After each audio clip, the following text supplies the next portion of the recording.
और कांग्रेस के मंच से प्रधानमंत्री नरेंद्र मोदी के अपमान का मामला अब बिहार में एक बड़ा सियासी रूप ले चुका है। बीजेपी ने इस मुद्दे पर कांग्रेस और आरजेडी को घेरते हुए पूरे घटना के पोस्टर जो है पटना में लगाए हैं। दरअसल भारतीय जनता पार्टी प्रधानमंत्री के अपमान के खिलाफ पोस्टर अभियान चला रही है। पटना में पोस्टर के जरिए बीजेपी कांग्रेस और आरजेडी का विरोध भी कर रही है और पोस्टर के जरिए राहुल गांधी और तेजस्वी यादव पर अपमान का आरोप लगा है। पोस्टर में महिलाओं के लिए किए गए कामों का जिक्र भी है। पोस्टर में लिखा गया है कि महिलाओं के लिए काम कर रहे एनडीए गठबंधन का कांग्रेस और तेजस्वी यादव अपमान कर रहे हैं। इधर दूसरी तरफ आरा में राहुल गांधी की यात्रा में मोदी जिंदाबाद के नारे लगे। इतना ही नहीं, यात्रा के दौरान राहुल गांधी को काले झंडे भी दिखाए गए, जिसके बाद राहुल ने गाड़ी रोकी और प्रदर्शनकारियों से बात की। कर दी इन लोगों ने। मिथिला जानकी मैया की धरती है और जानकी मैया के धरती को इन लोगों ने कलंकित करने का काम किया है। एक दूसरी माता जो आदरणीय नरेंद्र मोदी जी की स्वर्गीय माँ है, प्रधानमंत्री जी की, उनके बारे में जिस तरह घृणित शब्दों का इस्तेमाल किया गया, जिस तरह गालियाँ की बौछार की गई, अब शब्दों की बौछार की गई, पूरे मिथिला की धरती को इन लोगों ने कलंकित करने का काम किया है।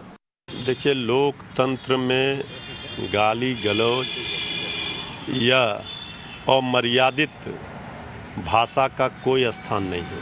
कोई दल हो, किसी भी दल के नेता हो, कार्यकर्ता हो, भाषा की मर्यादा का ख्याल सबको रखना चाहिए और जिसने भी गाली गलौज की भाषा दी है उसके ऊपर कड़ी से कड़ी कार्रवाई हो, ये हमारा मानना है। सरकार इनकी है, पटना से लेकर दिल्ली तक कार्रवाई करने से किसी ने नहीं रोका है। आदरणीय प्रधानमंत्री जी और उनके परिजन के खिलाफ जिस ढंग की आपत्तिजनक टिप्पणी की गई, मुकदमा दायर हो गया, गिरफ्तार हो गया। लेकिन महत्वपूर्ण सवाल यह है कि माननीय राहुल गांधी जी की पार्टी अथवा तेजस्वी यादव की पार्टी अथवा महागठबंधन के घटक दल ने ऐसे सवाल पर कोई आलोचना भी नहीं किया। कांग्रेस पार्टी ने उसको निष्कासित तक नहीं किया। यह सवाल इसलिए महत्वपूर्ण हो जाता है कि राजनीति में मतभेद रहेगा, लेकिन आपस में भाषाई लंपटई अगर हो और उसको राजनीतिक दल बर्दाश्त करे, यह निश्चित रूप से लोकतंत्र के लिए चिंता का विषय है। पीएम मोदी और उनकी स्वर्गीय मां को गाली देने के मामले में अब बीजेपी ने कांग्रेस के खिलाफ हल्ला बोल दिया है। पटना से लेकर दिल्ली तक अब लड़ाई शुरू हो चुकी है। दिल्ली में कांग्रेस मुख्यालय के बाहर बीजेपी ने प्रदर्शन किया और इसी दौरान प्रदर्शनकारियों पर पुलिस ने वाटर कैनन का इस्तेमाल भी किया। आपको ध्यान होगा, कल ही एक मंच के जरिए, जो इंडी गठबंधन का मंच था, वहां पर एक व्यक्ति ने प्रधानमंत्री को लेकर अपशब्दों का इस्तेमाल किया, गाली गलौज की भाषा का इस्तेमाल किया।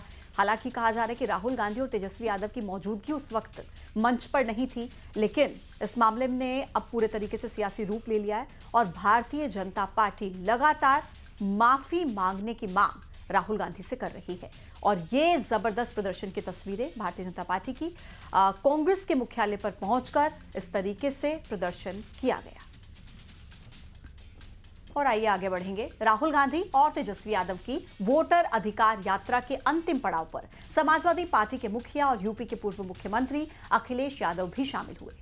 विधानसभा चुनाव से पहले बिहार में राहुल, तेजस्वी और अखिलेश का यह संगम विपक्ष की बड़ी रणनीति का हिस्सा माना जा रहा है।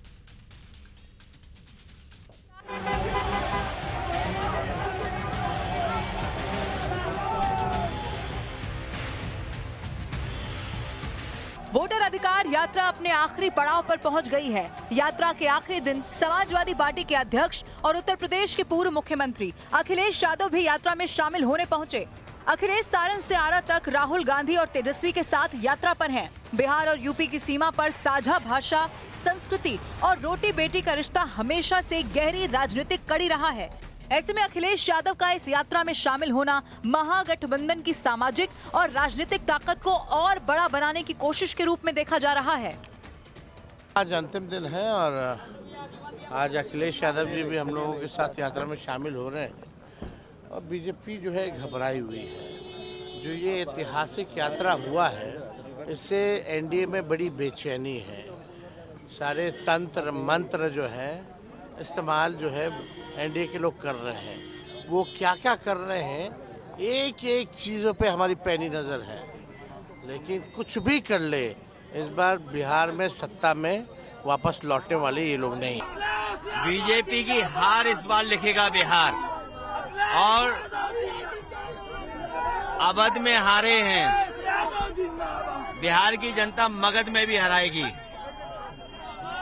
और भारतीय जनता पार्टी जिन्होंने किसान के लिए आय दोगुनी कहा, नौजवानों को नौकरी के लिए कहा, महंगाई कम करने के लिए कहा, आज पीछे मुड़ के देखते हैं तो वही मुद्दे आज एज इट इज दिखाई दे रहे हैं। इस यात्रा में अखिलेश यादव की एंट्री को सियासी नजरिए से बेहद अहम माना जा रहा है। बताया जा रहा है कि आरजेडी नेतृत्व वाले महागठबंधन ने उन्हें ऐसे इलाकों से जोड़ा है जहां समाजवादी पार्टी का प्रभाव हो सकता है। गौरतलब है कि आरा, सारण और सीवान जैसे जिले उत्तर प्रदेश की सीमा से सटे हुए हैं। इतना ही नहीं, उत्तर प्रदेश के चुनाव में बलिया और सलेमपुर जैसे यूपी की सीमावर्ती सीटों पर सपा का प्रदर्शन अच्छा रहा। यही वजह है कि अखिलेश यादव की मौजूदगी को और पिछड़ा, दलित और अल्पसंख्यक समीकरण को साधने की रणनीति का हिस्सा बताया जा रहा है। तो सोचिए, अब उनके पास सहारा बना चुनाव आयोग। चुनाव आयोग को इन्होंने जुगाड़ आयोग बना दिया है, लेकिन इस बार बिहार की जनता इनकी जुगाड़ नहीं चलने देगी। ये वोट चोरी के साथ साथ वोट डकैती भी करते हैं। वोटर अधिकार यात्रा के अंतिम पड़ाव पर इंडिया गठबंधन के तमाम बड़े नेता एकजुट नजर आ रहे हैं। बिहार में विपक्षी एकता का ये मंच बीजेपी और जेडीयू के खिलाफ सीधी चुनौती पेश कर रहा है।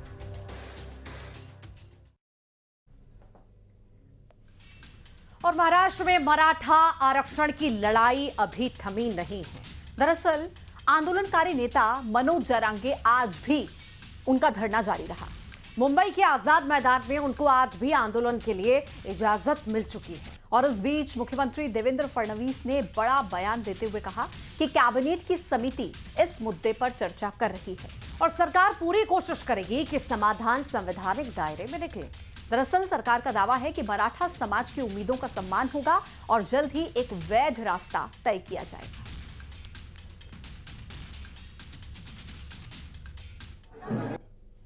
मध्ये सरकारने एक मोठी कमिटी केलेली आहे राधाकृष्ण विखे पाटलांच्या अध्यक्षतेखाली, आणि त्यांनी त्यांच्याशी चर्चा करण्याच्याकरता त्यांनी वेळ दिलेला आहे।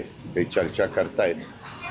प्रत्येकाला आंदोलन करण्याचा संविधानाने घटनेने बाबासाहेब आंबेडकरांच्या जे काही कायदा घटना आहेत त्यांनी अधिकार दिलेला आहे। त्या अधिकाराचा वापर सगळ्यांनाच करण्याचा अधिकार आहे। तो फक्त शांततेच्या मार्गाने व्हावा आणि खरं तर आंदोलनाची वेळ कुणावर त्या ठिकाणी येऊ नये। आंदोलनकर्त्यांचं जे काही म्हणणं आहे ते कसं आपल्याला त्याच्यातनं मार्ग काढता येईल याकरता आमचं। और इधर भिंड में कलेक्टर और विधायक के बीच जो नोकझोंक का मामला था वो